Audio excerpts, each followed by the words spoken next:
welcome to the Your Mark on the World show. I'm your host, Devin Thorpe, and our guest today is David Bobanick, who is the Executive Director of Rotary First Harvest. This is really an innovative nonprofit that helps get food that might otherwise go to the landfill and get it to food banks and to people who are hungry. So really great work. David, welcome to the show. David Bobanick, who is the... We're thrilled to have you on the show, David. Thank you for joining us this morning. Yeah, Devin, for whatever reason, hold on just a moment. I think I've got a slight issue going on here with feedback, so let me fix that. Sorry about that, my fault. Sounds like you might have the player on somewhere. Yeah, it's off now. Okay, great. So David, welcome to the show. Thank you. It's good to be here. We appreciate you taking the time to be with us today. David, tell us a little bit, give us a quick introduction to Rotary First Harvest.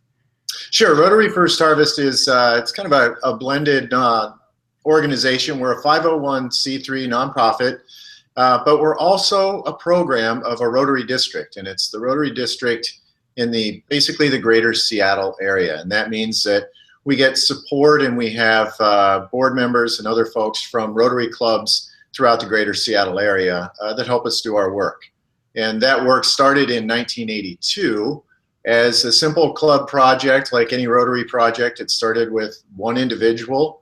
He had an idea to try to get extra produce into the food banks, and he got a couple of other club members involved. And since 1982, we've now collected almost 200 million pounds of produce that have otherwise would have gone into the landfill that have gone to hunger relief organizations. It's really impressive, and I think even by modern standards, this is a 40-year-old program. It seems to me that, or a 30-year-old program, but it seems to be very innovative because you are addressing so many different concerns. You know, you're avoiding putting food into the landfill, you're getting it into the hands of people who are hungry. It just seems like great work. Now, you were far too young to have been around in 1982, but tell us how it got started. Tell us a little bit more about the first inspirations for this program. Sure. Yeah, the gentleman's name was Norm Hillis, and he was a banker. He had nothing to do with food or food banking or anything else, but he wanted to, and he really wanted to leave his mark on the world. He wanted to change the world, do something good for his neighbors that he knew were struggling. So he rallied some of his fellow Rotarians to distribute seeds and get neighbors in the area to plant an extra row, which is the old Victory Garden model from World War II. And that first year, here in the Seattle area, you don't even have to plant the stuff in order to have a bumper crop of it. The first year they got thousands of pounds of zucchini.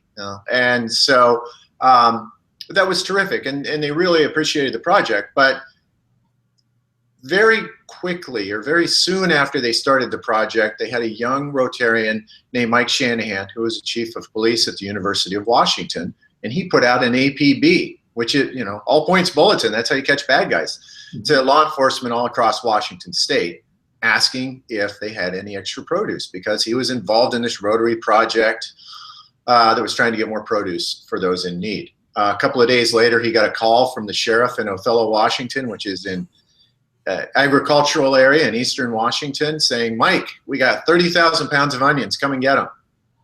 And so exactly. So Mike quickly had to go back through the Rotary connections at his club, and they ended up finding a gravel truck, of all things, a dump truck that was going to be coming back from the area empty. And they got that filled up. They brought it back. They literally poured it out into a parking lot, repacked everything. And that was really when we found this new model that would work. And the interesting thing about Rotary First Harvest is we don't own any warehouses or trucks or farms or anything. So the DNA of the organization since those early days has always been to connect and collaborate. So find resources, stitch them together to help get produce into the hands of those in need.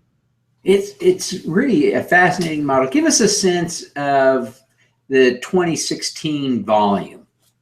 2016 volume is, we're going to probably do about 10 million pounds, and it's all produce. It's fruits and vegetables. And really, that's been the focus of the organization all along, because one of the things that we know is critical is the need to have nutritious produce in the hunger relief organizations, because such vulnerable members of our society turn to food banks in times of great need. And oftentimes, more than half of the services provided by our hunger relief organizations go to children and seniors. So, if we can provide access to nutritious produce to those two groups, we're doing a great favor to society, and it'll have long-term impacts.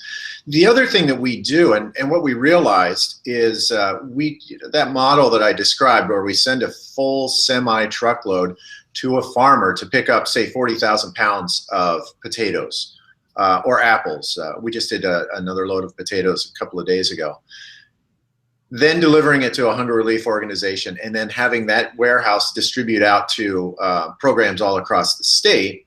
That works for certain types of donations, but there are 38,000 growers across Washington. We can't handle all those relationships. I mean, you're looking at a quarter of the staff right now for Rotary First Harvest.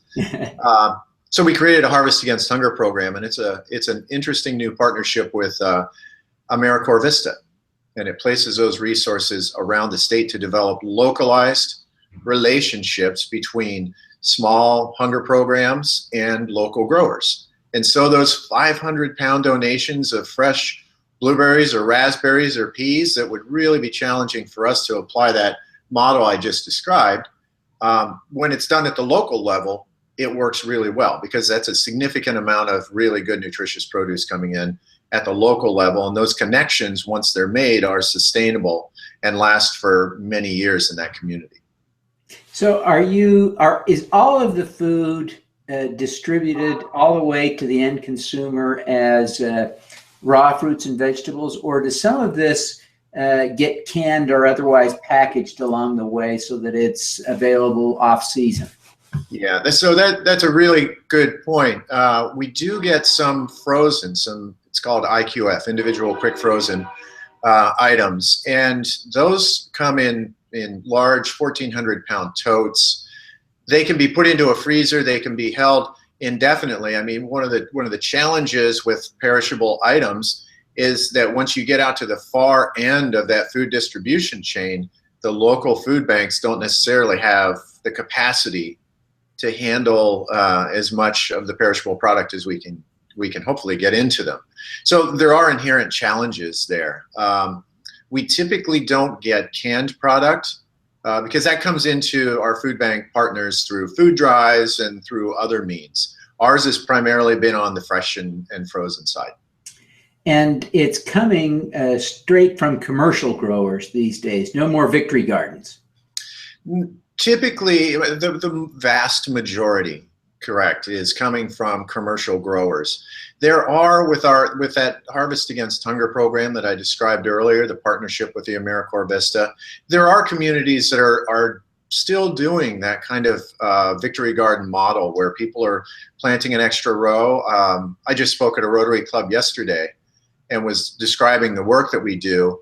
One of the members is with a domestic violence shelter, and they grow gardens there. It's kind of a therapeutic thing for the families to do. They are going to plant an extra planter. They just did it this morning. They were working on it to grow food specifically for the food bank. And so that still happens, but on a much significantly smaller scale than a lot of the product that we get from commercial growers. Now, when I think about Washington State, I think about the Seattle area, Redmond, Washington. I think of some of the most affluent communities in the country. I think of the central part of the state and the eastern part of the state, rich with agriculture. And I'm wondering, who's hungry in Washington that we need to run this program? It's a really interesting question. It's something that we wrestle with. And I think the best way to describe it is, as you said, Seattle, Redmond area, or urban areas, highest rate of growth in housing cost anywhere in the country. So we've seen the price of housing increase dramatically in the past handful of years. what's happened is that those people that are making even minimum wage can't afford housing. So it's not a lack of jobs in an area like Seattle that is causing people to rely on food banks. We see a lot of people coming into food banks on their way home from work. They're just not able to make ends meet just because of the high cost of living here. It's significantly higher than other parts of the state. Now we get out into some of the rural areas, some of the former timber country or some of the agricultural areas, and there it is a lack of jobs. So because there have been lots of timber towns that are basically closing down, the big timber mills, and a lot of the large employers, just those jobs aren't there anymore. They don't exist. And so a lot of people, even though the cost of living and housing is quite low, the jobs are not available. So we do have this bifurcation, even within the hunger relief system, of what needs look like. Wow, interesting. I appreciate you sharing that. I imagine that fresh fruit is something that is particularly, fresh fruits and vegetables are very difficult for the food banks to get apart from your program. Yeah, well, and we've been consciously trying to improve access that food banks and meal programs have to fresh produce. Even though we're a small nonprofit organization, we also have a part of us, and maybe it's Rotary, maybe it's the fact that we're in Rotary, where we almost try to be an incubator to test models and new programs and pilots and ideas. And so we've been working in a partnership with our Washington State Department of Agriculture to create a farm to food pantry model where a certain amount of cash is made available to food banks. They will go out and they'll talk to some of the local growers and they'll say, we have maybe $500 and we'd like to get some produce from you. So it changes that relationship from being a one-way donation to being a two-way relationship. One of the things that we learned from farmers is that many of the smaller scale farmers are, very close to needing to come to food banks themselves. They're not making a lot of money as farmers. So an extra $500 or $1,000 at a certain point of the year makes a huge difference for them. So as we've seen, and the other nice thing about it is that the food banks can kind of pick and choose the crops that they want to bring in based on what they know their community needs. So the people that are coming into the food bank, lots of leafy greens, lots of really highly nutrient dense product coming in through this program. What we've seen and what's been really interesting and we're tracking very closely is that as the food that's coming in through purchase has increased, the amount of produce those farmers are then donating on top of that has increased as well. Again, changing the model a little bit, making it more of a two-way relationship. So we're looking for ways to create better connections between the smaller local food banks and their local growers. And we've been running this Harvest Against Hunger program with about 50 to, I think we're at 60 now, programs around Washington State. And I think our success rate on that is probably at about 90% right now. Those programs are still sustainable and they're working, even though we don't have an AmeriCorps Vista that's working in that location anymore. So, to your point, it's really challenging to get that fresh produce into the food banks. It's really critical to have it available for people. And we're trying to find ways that we can make it easier for those food banks to get it in and keep it in there. Fantastic. Well, David, I want to just take advantage of the opportunity to ask you a couple of more personal questions. Mm-hmm. You really have become a role model around the world as people have learned the story of what you are doing with the Rotary First Harvest. People are talking about this everywhere. Who do you look up to? Who inspires you as a role model? Yeah, well, first, thank you. First of all, I'm a little uncomfortable with that whole process of being seen as a role model. But for me, when I first got into this hunger relief work, it was as a volunteer. And a woman named Ruth Veloso was a director of an organization called Northwest Harvest. And she did street outreach work back in the late 60s, just after the Watts riots. had happened. So she was, we fought like cats and dogs sometimes, but she was so focused on, at the end of the day, whatever we did as an organization had to make life better for the people that were coming in the front door. So she had this laser focus on what would be best for those people that we were there to serve. You know, and that's been something that's been important to me in our work here at Rotary First Harvest to this day. You know, keep things simple and always focus on the end result of the work that you're doing, and that is getting getting food into the hands of those who need it. Fantastic. Now, David, you're a talented guy. You could be doing anything. Why on earth are you spending your career doing this? So going back to those early days, it was the very first, when I first moved to the Seattle area. I grew up in a different part of the world, in a part of Pennsylvania where there's lots of coal mining. My grandmother grew up in a coal mining town. When I first volunteered at a food bank here, it was, you know, one of those typical awful Seattle winter days where I think it was November. It was dark at 8:30 in the morning, raining, everything else. It was horrible. So this was my first day volunteering at a food bank, and I came to the Cherry Street Food Bank, which is where I was going to volunteer that day, not knowing anything about hunger relief, not knowing anything about what I was about to embark on. And there was already a line that was going up the hill for a block of people that were waiting to come into the food bank. It hadn't opened yet. And I was young, and so they stuck me outside to help hand out potatoes. And the very first person that I saw in my experience was a little old woman who was the spitting image of my grandmother. And that was one of those bolt out of the blue moments for me that has really kept me doing this work. I mean, you know, that's, again, focusing on the people that come into the food bank, because we can talk about the millions of people that need help, but it's every one of those people has their own story, and you know, every one of those people is important. And so that's one of the things that really keeps me doing this, is really focusing on the people that are the end result of the work that we're doing. Oh, that's great. Now, David, we ask all of our guests for what we call an impact hack, some tip that would help us do more good in the world. And you've already given us some great advice to think about the people we serve. What would be your impact hack?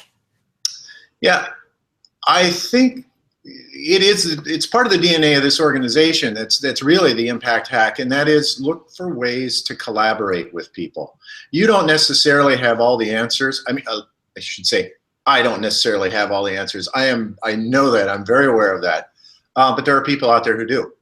And there are people out there that have common interests. There may not be a direct connection, but look for ways to collaborate. I mean, share in the work, which is what collaborate means. It doesn't have to be somebody else doing your work. It could be someone working peripherally, where you look for an opportunity to work together, and you come at it from different angles toward a common goal. And that's really served us well, because most people, farmers don't ever want to see their product go to waste. Truckers, they know they have trucks that are coming back empty. Volunteers at hunger relief organizations may have connections that you wouldn't even know about until you talk to them and ask them to help you solve a problem. And so finding ways to collaborate, maybe not direct collaboration, but even peripheral, can solve a lot of problems. That's great counsel. Great counsel. I've seen it over and over again. The trick is to figure out how to do it, and you've been a great example throughout your career of finding innovative ways to collaborate, and I appreciate you sharing that insight. Now, before you go, I know that people who are watching will want to learn more about the great work you're doing. Tell people how they can connect with you and learn more. Sure. There are a couple of ways. I think probably the best way to get a basic understanding of Rotary First Harvest and all the different programs is to just go to firstharvest.org. That's the website, and we do keep it very fresh with information. You can follow the work of First Harvest on Facebook. If you want to tweet me, it's at BobanickDB. And my email is david@firstharvest.org. So I would love for people to reach out to and talk with me about the work that we're doing and maybe find more ways to collaborate. Fantastic. David, we appreciate you taking the time to be with us today, and I wish you every success in helping to feed the hungry people in Washington. Thank you. Thanks very much, Devin. Appreciate it. All right. Let's do some good.